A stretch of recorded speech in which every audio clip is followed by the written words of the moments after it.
Olá, tudo bem? Meu nome é Robert Souza e esse é o canal Teologia e Você. E hoje nós queremos falar sobre: existe ainda profeta nos dias de hoje?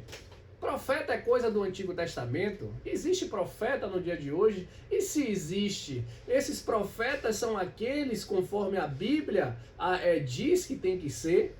Então é sobre isso que nós queremos falar hoje, tá bom? Então, houve uma live muito tendenciosa e que houve muitas discussões entre o apologeta Eliseu Rodrigues e o profeta Leonardo Salles, né? Há uns que considerem como profetas, outros não. Mas a gente quer falar um pouco sobre isso agora, tá? Então, se você vai achar polêmico sim ou não, compartilha, manda pro amigo, mas aqui a gente vai falar o que a Bíblia diz sobre profeta. Então, a partir disso, eu quero dizer que profeta é um título que é muito questionado nos dias de hoje, assim como o título de apóstolo.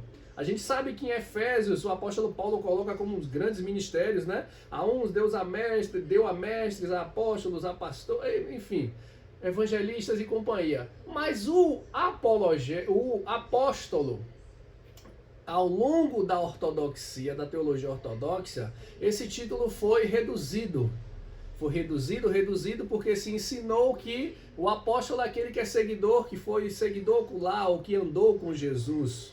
O profeta, também a ortodoxia colocou como sujeitos, né, grandes homens do passado, porque se compreende que depois da questão do nascimento de João Batista, com seu nascimento se inaugura a nova era, que é a era do Messias, a era do Novo Testamento, tá? E a chegada do reino de Deus, a Basileia Tuteu. E isso, claro, né, as pessoas se dividem. Os profetas foram até esse período e a partir de Jesus a gente tem o período do crescimento e o nascimento da igreja. E claro, existe um texto, uma teologia negacionista, tanto com o título de profeta como aos dons também de profecia. E isso se dá também a alguns extremistas como os sensacionalistas. Eles acabam condenando também e creem que certos dons espirituais eles não existem ainda nos dias de hoje. Bom, não tem problema. A igreja em si, você vai ter, olha, só em Apocalipse você tem 7 espíritos nas igrejas. Então, assim, são 7 comportamentos, 7 visões, 7 formas de ver. Você tem uma multiforme graça. Existem os que creem, os que não creem. É por isso que existe igreja para todo tipo de gente. Mas o importante é você estar ali na comunhão, na cobertura do Senhor Jesus. Amém? Então, claro, o apóstolo Paulo, ele defende tanto a questão do apostolado como da profecia. Eu quero falar do meu primeiro livro aqui, ó. Romanos 12, esse foi o meu primeiro livro, tá? A exposição do capítulo 12, eu faço uma exegese sobre ele, a vida como culto integral a Deus. Dessa exegese, você pega aqui que Romanos, quando o apóstolo Paulo vai falar, ele faz um escopo em Romanos 12 sobre as questões dos dons em 1 Coríntios e as questões dos ministérios em Efésios. Então tudo está construído em Romanos 12. Porque não basta apenas ter o dom, ter o título, você também tem que ter maturidade e ter a presença do Espírito no processo para te guiar no seu ministério, no dom que Deus te deu, tá bom? Então aqui a gente fala sobre isso, eu não tenho mais cópias sobre ele, a gente tem que lançar outra tiragem e claro, né, colocar ele nas mídias também para vender como e-book, tá? Então breve vai estar aí. Mas eu quero dizer para você que o título e o nome profeta no Antigo Testamento, o profeta vem do hebraico Nabi. O Nabi, o significado dele é aquele que vê adiante. O Nabi é aquele que chama, é aquele que fala em voz alta, é aquele que era grande orador, grande comunicador, e, né, um grande anunciador. De quê? Da voz de Javé. O Nabi, o verdadeiro profeta, ele estava sempre recluso, estava sempre em oração, estava sempre em busca de ouvir a voz de Deus para denunciar o povo, para trazer exortação ao povo, para trazer direção do Eterno para o povo. Então o Nabi de verdade, ele nunca andou na Cefelá, na corte, com os líderes, com os empresários, com os grandes. O Nabi, ele sempre foi aquele que esteve recluso do povo e quando aparecia era para trazer, ser porta-voz de Deus e depois voltar para onde deveria o Espírito Santo guiar. Então, a palavra Nabi em árabe tem um sentido de borbulhar, de fluir, né, como fonte, uma fonte de água viva. Salmo 45:1 fala sobre isso. Então, o dom do profeta é dado por Elohim, né, pelo Eterno, pelo El. Então, o Deus Todo-Poderoso, ele vai revelar ao profeta, quem tem os dons hoje, né, através de sonhos, de visões, são palavras proféticas, e essa palavra, esses sinais, essas ferramentas dadas por Deus, é para comunicar ao povo a mensagem do Eterno. E a mensagem do Eterno, é bom dizer isso a você, que nem sempre tem a ver com bonança, com prosperidade. Na verdade, o Antigo Testamento, toda vez que Deus vinha para com o povo, João Batista era da mesma forma, era para, arrependei-vos. João Batista dizia o que? Arrependei-vos, raça de víboras. O Antigo Testamento, os profetas vinham para denunciar o pecado do povo e mandar aquele povo vestir pano de saco e se arrepender. Então, sempre as mensagens, os oráculos de Javé tinham a ver com essas questões. E é importante colocar aqui que o dom de profecia bíblico sempre esteve ligado à questão do arrependimento, tá? Ligado à volta para o retorno a uma boa espiritualidade, uma ligação com Deus para a salvação. Nunca para a perdição e destruição. E nem para ficar agradando o ego de ninguém, tá bom? Tá bom? Então é sobre isso. Então, o profeta sempre vinha com muita autoridade espiritual e assertividade. O profeta de verdade, ele não é aquele cara que anda no meio do rico, no meio dos líderes, no meio da corte.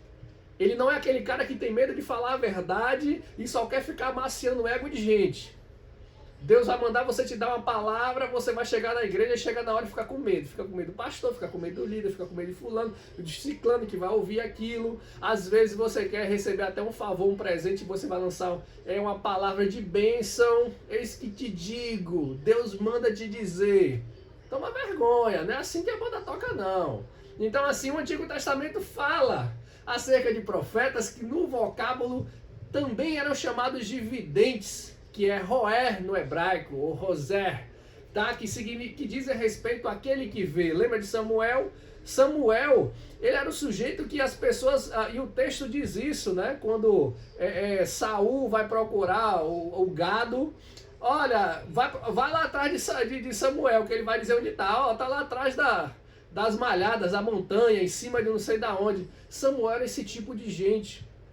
Os profetas do Antigo Testamento eram chamados de videntes porque eles viam mesmo, Deus mostrava as coisas para eles naturalmente. Então, culturalmente, no Oriente, os profetas tinham um dom, uma visão aberta de tudo. E 1 Samuel 9:9 fala disso, de como eram chamados e como eles exerciam essa vidência a partir da Ruach de Yahvé, tá bom? E, claro,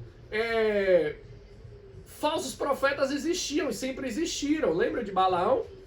Balaão, ele tinha visão, foi um grande profeta, queira você ou não, mas Balaão era um sujeito que abria altares ao Senhor e Deus aparecia para ele. Eu quero dizer a você, quantas pessoas na Bíblia conseguiu abrir 7 altares e Deus aparecia para ele? Para conversar com ele. Então, gente como o dom de Balaão existia, mas o problema é que era falso, porque era ganancioso, queria dinheiro. Era prostituto com dom, tá? Então o profeta tem a missão de ser boca de Deus nessa terra, tá? O compromisso do profeta é falar a verdade na parte de Deus e não o que o homem quer ouvir, tá bom? O profeta ouve e transmite aquilo que Jeová determina para a saúde da sua igreja. Ele exorta, ele consola, ele edifica o corpo de Cristo, traz a exposição e leva para a luz, direcionamento. Esse é o papel do profeta. O dom de profecia ainda existe, mas é pouca gente que realmente se compromete com esse dom. Agora o profeta, aquele que é líder, que é maior que o sacerdote, que é maior do que o pastor dentro da igreja, e quer tomar conta de tudo, quer bagunçar, quer chegar e pegar o microfone e botar... Não. Profeta aqui, você tem um sacerdote, você tem a organização da igreja, ele tem que respeitar isso. Ele não pode querer ser maior do que o pastor e bagunçar e fazer o que quiser. Não, meu amigo. Tudo tem que ter ordem e decência. Profeta também é visto como um espírito indomável, é verdade. Ele é um sujeito que ele não é controlado e nem comprado, não deveria ser comprado, tá? Com dinheiro, com injustiça, com as questões das possibilidades políticas, mas infelizmente muitos se corrompem no meio do caminho, tá? Então o dom de profecia é para edificar a igreja. O profeta ele não é maior do que ninguém, ele tem que estar dentro do corpo de Cristo, gerando saúde, edificando a igreja, exortando, consolando, tá? Cuidando, dando direcionamento. O profeta hoje, infelizmente, não é mais aquele que está diretamente, a maioria deles, né, a serviço do eterno, e sim ao serviço do seu próprio ventre, do seu luxo, da sua riqueza, da fama, quer viver entre os melhores, entre os famosos, os jogadores, aqueles que têm condição. Ninguém mais quer sair para profetizar na favela, para buscar o traficante, o pobre, a viúva, a prostituta. Ninguém mais quer perder tempo com essa gente. Porque tem o dom, porque esse dom é seduzente. É um dom que todo mundo quer estar perto, porque ouvir um oráculo, quer receber uma palavra, uma direção, que eu vou prosperar, que eu vou chegar, eu vou... Não! Se você é profeta, se você está analisando um profeta, preste bem atenção se esse sujeito é atraído pelo gospel, pelo business, porque se ele for, cuidado, cai fora, viu? Esse profeta está corrompido, tá? Ninguém quer mais denunciar o rico, o político, o líder corrupto. Ninguém mais quer brigar com a Cefelá. Não, eles querem andar agora e querem o que eles têm para oferecer, presentes, coisas boas, dinheiro. Então cuidado com o falso profeta, tá? Cuidado com o dom corrompido.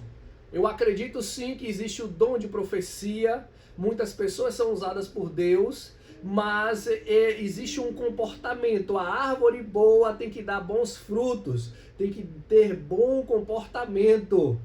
O fruto dele tem que ser do espírito, não é fruto de carnalidade, fruto da carne, tá bom? Então cuidado com esses profetas aí que tudo é dinheiro, que tudo é luxo, que tudo é fama, que tá nos melhores e tal e coisa. Cuidado porque profeta de Deus nenhum na Bíblia viveu dessa forma não. E o último e o maior dos profetas, segundo a crença da ortodoxia, foi João Batista, né? O homem botava pele de camelo e comia mel com gafanhoto, tá? Tô dizendo que você é profeta, tem que viver na miséria? Não. Mas você tem que depender de tudo que Deus te dá e tudo que sai da boca dele para você, para gerar vida. E não depender de favor humano, de se corromper para estar num bom patamar. Deus pode te honrar, pode te colocar em lugares grandes, sim. Mas o seu compromisso, a sua fidelidade tem que ser com Javé. Porque é Ele que te deu o dom e Ele vai cobrar, tá bom? Deus abençoe a todos, curta, compartilhe e manda aí esse vídeo aí apologético aí para quem quer que seja, tá bom? E claro, acho que Eliseu Rodrigues foi assertivo, acho que essas discussões não são tão interessantes porque geram muitas polêmicas no mundo falso gospel, essa é a realidade, mas tem verdades que precisam ser rebatidas, tá bom? Deus abençoe a todos e até mais!